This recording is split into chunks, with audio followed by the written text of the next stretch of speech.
안녕하세요. 시니어 라이프 비즈니스를 연구하는 최학희입니다. 오늘은 애플에서 만든 애플 카드와 금융 비즈니스 모델에 대해서 살펴보도록 하겠습니다. 애플 카드를 내면서요, 이런 얘기를 했죠. 단순하게 만들었다. 그리고 투명한 철학, 그리고 안전하게 사생활을 보호하는 원칙을 가지고 만들었다고 하고 있습니다. 그래서 오늘은 간단히 이 애플 카드의 주요 특징을 보고요. 그리고 이제 금융 비즈니스에 미칠 영향, 그리고 시니어 비즈니스에 미칠 영향에 대해서 살펴보도록 하겠습니다. 먼저 이 애플 카드의 특징을 보면요, 사인온을 하면 즉시 사용이 가능하다는 거죠. 그리고 손안의 지갑으로 가져왔다는 특징을 가지고 있습니다. 그리고 또 하나는 이제 특징은요, 거래 내역을 이렇게 맵하고 연동을 해서 이미지화로 쉽게 볼 수 있게 하는 걸 특징으로 잡고 있어요. 그리고 또한 거래한 사용에 대해서도 색깔별로 뭐 음식을 먹었다든지 교통을 했다든지 이런 것을 색깔로 표현해서 직관적으로 볼 수 있는 그 장점을 나타냈고요. 무엇보다 중요한 것은 자기가 쓴 돈에 대해서 데일리 매일 현금을 리워드 해준다는 겁니다. 그래서 쓴 금액에 대해서 애플 제품을 썼을 때는 3%로 좀 높고요. 그리고 일반적인 거에서는 2% 정도로 리월드를 해주는 프로그램을 주고 있습니다. 또한 이 리월드 받은 포인트를 가지고 뭘 쓸 수 있냐면요, 실제 현금과 같이 구매하거나 송금을 보내거나 잔고를 확인하거나 밸런스를 맞추거나 온라인 사용에 모두 가능한 현금이라고 강조하고 있습니다. 또한 이제 지금 현 신용카드를 쓰면 어떻게 쓴 용액을 어떻게 지급할 건지를 본인이 이렇게 자유자재로 움직이면서 결정할 수 있다는 것도 장점으로 두고 있습니다. 결국 이제 수수료가 중요한데요. 연체료라든지 연회비라든지 그리고 국제 송금료라든지 그리고 한도를 초과한 거에 대한 모든 수수료를 없애고 있습니다. 그러면 이 수수료는 없는 대신에 그 금리 조달을 낮게 한다는 걸 장점으로 두고 있죠. 다시 말씀드려서 뭐냐면요, 이게 결국 금융이라는 거는 기본적으로 돈을 조달하는 것, 얼마로 싸게 조달을 받아서 어떻게 빌려주느냐가 가장 은행이건 뭐건 핵심 사업이 되는데요. 애플이 시도한 건 뭐냐면 골드만삭스라든지 마스터카드와 제휴를 했다는 겁니다. 그래서 그 골드만삭스에 가진 글로벌 자금력을 가지고 더 싼 금액으로 금융 조달을 하고요. 마스터카드의 전 글로벌 지역에 넓히는, 다시 말씀드려서 글로벌 플랫폼 게임이 됐기 때문에 이런 수수료 부분을 없애도 기본 자금 조달에서 수익을 낼 수 있다라는 그런 전제가 깔려 있습니다. 그리고 이제 나와서 다시 온라인 말고 오프라인에서 실물 카드를 선호하는 사람들을 위해서는요, 이렇게 간단하게 세 가지만 나타날 수 있게 그 전에 있던 무수한 뭐 일련의 번호들 이런 것을 없애서 이런 장점을 나타내고 있습니다. 그래서 이런 실물 카드를 제작하면 아무래도 제조 비용이 발생하기 때문에 여기에 대해서는 캐시 리월드를 1%로 줄이는 이런 숫자 1, 2, 3이라는 모델을 제시하고 있는 게 눈에 띕니다.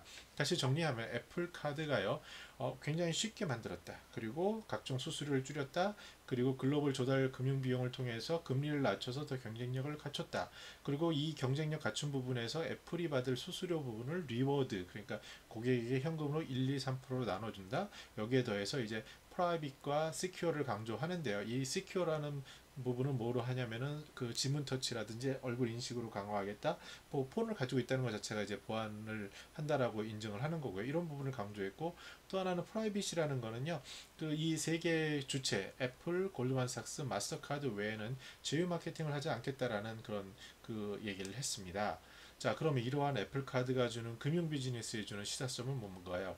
이런 시도는 전에도 있어 왔어요. 금융 플랫폼을 누가 주도하느냐의 문제인데요. 옛날엔 카드사가 당연히 했고요. 그 다음에 통신사에서 시도한 적 있죠. 여러분들도 S사의 M이라는 뭐 이런 것들 많이 보지 않으셨어요. 근데 이런 것들이 좀 하다가 실패를 했죠. 그 규모라든지 아니면 전략의 치밀함, 뭐 시간이, 기술적인 인프라 이런 것들이 어렵기 때문인데요.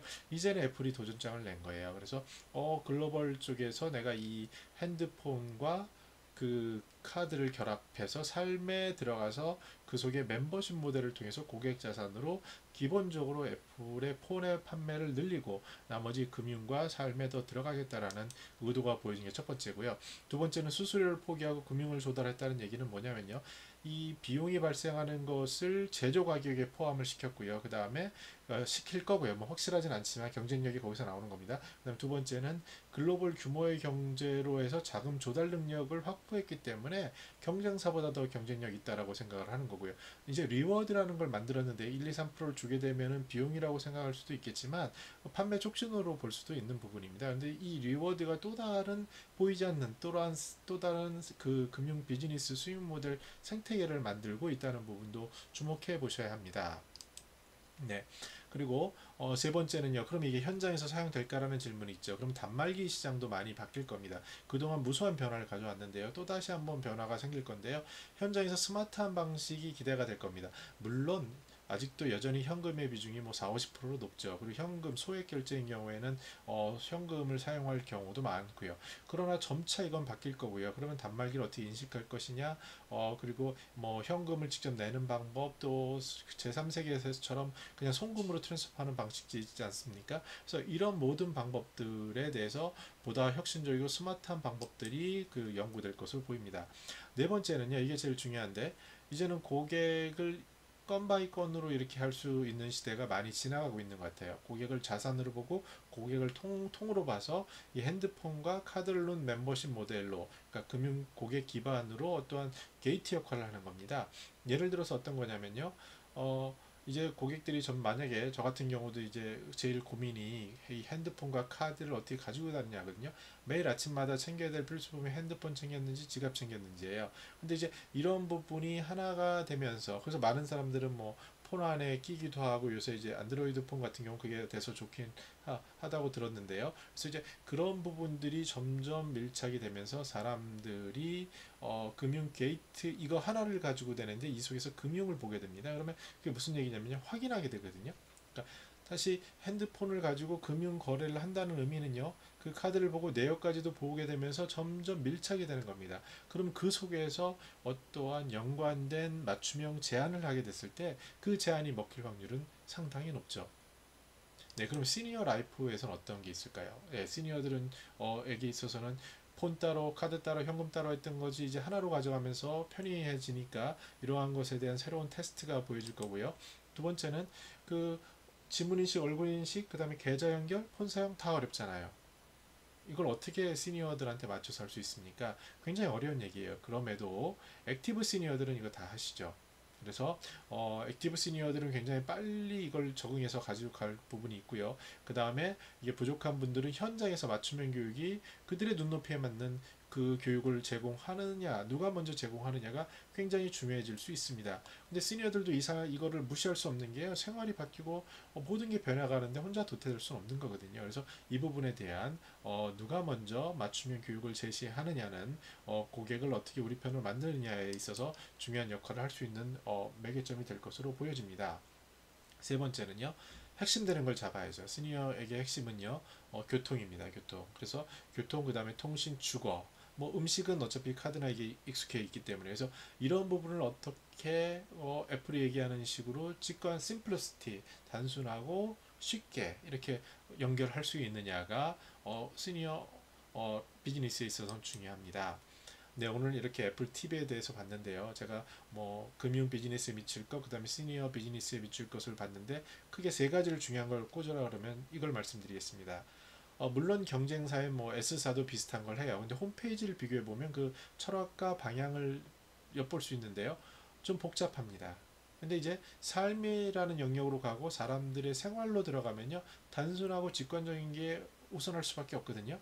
그래서 이제 이러한 글로벌 경쟁력을 가지고 단순하게 직관적으로 가는 게 점점 강화되고 있구나. 다시 얘기해서 고객의 생활 패턴과 고객의 온라인 오프라인 동선과 고객의 움직임에 맞는 그러한 편의성을 제공하는 게 중요해졌다라는 게 하나고요. 두 번째는요. 하나의 단순한 이제 카드 기능이 아니라 삶에 다가서서 장악을 하는, 라이프를 쉐어하는, 그래서 폰과 삶이 하나가 되는, 그 속에 더 연결고리를 강화하는 이런 것들이 중요해질 겁니다. 그러면 이런 것들이 구체적으로 현장에 나타나는 건 어떤 거냐면요, 고객 자산이라는 개념입니다. 그래서 커스텀 에셋, 다시 얘기해서 사람 하나의 한 분에게 하나의 상품을 파는 게 중요한 게 아니라 그분을 통해서 어떻게 이분을 자선화하고 관계를 만들어가고 이런 것, 특히 이제 그게 구체적으로 멤버십 형태로 나올 텐데요. 이 멤버십이 시행착오가 굉장히 많은 역사를 가진 겁니다. 근데 이들의 핵심 니즈에 부합하는 것을 이 기술로 뒷받침해서 단순하고 직관적으로 만들어준다면 이쪽은 어마어마한 매력이 있을 겁니다. 그 가장 잘 보여주는 예가 미국 은퇴자 협회입니다. 거긴 3,800만 고객들이 있는데요. 이분들이 보는 홈페이지 안에 그 금융상품 하나를 제안을 합니다. 근데 그 금융상품 하나에서 나오는 수수료가 어마어마한 금액이 됩니다. 그만큼 삶 속에 들어가고 그 삶 속에서 소통하기 시작하면은 생길 수 있는 기회는 무궁무진하다고 볼 수 있습니다. 그래서 실은 이 애플 카드가 주는 비즈니스 임팩트는요, 생각보다 클 수 있습니다. 폰의 생활이 더 강화되고 폰과 카드가 금융이 결합되고요. 그걸 확인을 하게 되고 여기서 소통이 일어났을 때 맞춤형 제한이 들어가는 그 연계 상품들의 가질 파괴력이 클 수 있기 때문입니다. 따라서 우리나라에서 있는 기업들이나 우리에서 국내에서 생각하는 기업들이 조금 애플을 보면서 배울 게 하나가 있어요. 뭐냐면 애플은 처음 이 소개를 하면서 그 얘기를 합니다. 우리의 프린시플 원칙은요, 단순합니다, 투명합니다, 그리고 보안과 시큐리티다라고 얘기를 하고 들어갑니다. 그리고 그것들이 구체적으로 연결이 되어 있습니다. 근데 우리는 너무 복잡하게 빨리 따라가다 보니 이런 철학보다는, 이런 관점보다는 이렇게 맞춤형 끼임형 하다 보니 그 나중에 나타나는 모습이 굉장히 이것저것 짬뽕으로 복잡한 모습으로 나타나는데요. 시니어들의 삶에 있어서는요, 이것이 하나로 연결돼야 합니다. 특히 시니어들의 온라인, 오프라인 구매 동선에 자연스럽게 노출되고 그 속에 들어가서 그 속에서 맞춤형으로 제시할 수 있는 게 굉장히 중요하기 때문에 앞으로 이러한 애플 카드가 갖는 비즈니스 임팩트는 그 애플이 어떻게 하느냐, 특히 한국에서 어떻게 적용하느냐, 파트너와 어떻게 일을 하느냐에 따라서 굉장히 큰 폭풍이 될 수 있는 시사점이라고 말씀드릴 수 있습니다.